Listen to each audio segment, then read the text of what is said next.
ഇന്നിപ്പോൾ ഞാനൊരു ലോഡ് സാധനങ്ങളായിട്ടാണ് വന്നിരിക്കുന്നത്. അപ്പോൾ എന്താണെന്നല്ലേ, നമ്മൾ ഹോട്ട് പിങ്ക് സെയിൽ നൈക്കിയിൽ നിന്ന് വാങ്ങിയിട്ടുള്ള കുറച്ച് സാധനങ്ങളാണ്. ഞാൻ ഈ ഒരു ഹോട്ട് പിങ്ക് സെയിൽ നന്നായിട്ട് യൂട്ടിലൈസ് ചെയ്തിട്ടുണ്ട് പറഞ്ഞു കഴിഞ്ഞാൽ ഓൾമോസ്റ്റ് ഒരു 8,000 റുപ്പീസിന് ഞാൻ സാധനങ്ങൾ വാങ്ങിയിട്ടുണ്ട്.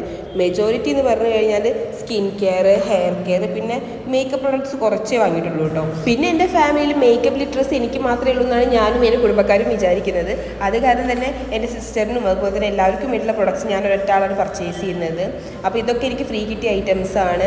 ലവ് എർത്തിൻ്റെ, പിന്നെ അതുപോലെ തന്നെ സെറ്റാഫൈലിൻ്റെ ഒരു ചെറിയ ബോട്ടിൽ ക്ലെൻസറും ഫ്രീ ആയിട്ട് കിട്ടിയിട്ടുണ്ട്. വലിയൊരു ബോട്ടിൽ വാങ്ങിയപ്പോൾ ഇതൊക്കെ സിസ്റ്ററിന് വേണ്ടി വാങ്ങിയതാണ്. പിന്നെ അതുപോലെ മിനിമലിസ്റ്റിൻ്റെ അണ്ടർ ഐ ക്രീം, മിനിമലിസ്റ്റിൻ്റെ ഒരു ബിഗ് ഫാനാണ് ഞാൻ. അതുപോലെ തന്നെ ഇത് ഓർഡിനറിയുടെ ഒരു പീലിംഗ് സൊല്യൂഷനാണ്. പിന്നെ കെ ബ്യൂട്ടിയുടെ ഒരു ഫൗണ്ടേഷൻ. പിന്നെ ഞാൻ മെജോറിറ്റി വാങ്ങിയിരിക്കുന്നത് പറഞ്ഞാൽ റീസ്റ്റോക്കിംഗ് ആണ്. എൻ്റെ ഫേവറേറ്റ് ബ്രാൻഡ്സിൻ്റെ favourite skin care products, hair care products ഒക്കെ ഞാൻ റീസ്റ്റോക്ക് ചെയ്യാണ് ചെയ്തിരിക്കുന്നത്. ഇനി എനിക്ക് കുറച്ചും കൂടെ പ്രൊഡക്ട്സ് വരാനുണ്ട്, പക്ഷേ അതൊക്കെ ഓഗസ്റ്റ് ഫസ്റ്റിലേക്കൊക്കെയാണ് കാണിക്കുന്നത്. അപ്പോൾ നമുക്ക് ഹോട്ട് പിങ്ക് സെയിൽ 28th വരെ ഉണ്ടായിരുന്നുള്ളൂ. ഇപ്പോൾ എന്താണെന്ന് വെച്ച് കഴിഞ്ഞാൽ അവർ എക്സ്റ്റെൻഡ് ചെയ്തിട്ടുണ്ട് 30th വരെ. സോ ഇതുവരെ പർച്ചേസ് ചെയ്യാത്തവരെല്ലാവരും പോയിട്ട് പർച്ചേസ് ചെയ്യുക, ജസ്റ്റ് ഓർഡർ ചെയ്യുക. അപ്പോൾ ഇതൊക്കെയാണ് ഞാൻ വാങ്ങിയിരിക്കുന്ന ഐറ്റംസ്. അപ്പോൾ എല്ലാവർക്കും വീഡിയോ ഇഷ്ടപ്പെടുന്നു വിചാരിക്കുന്നത്. എല്ലാവരും സബ്സ്ക്രൈബ് ചെയ്യുക.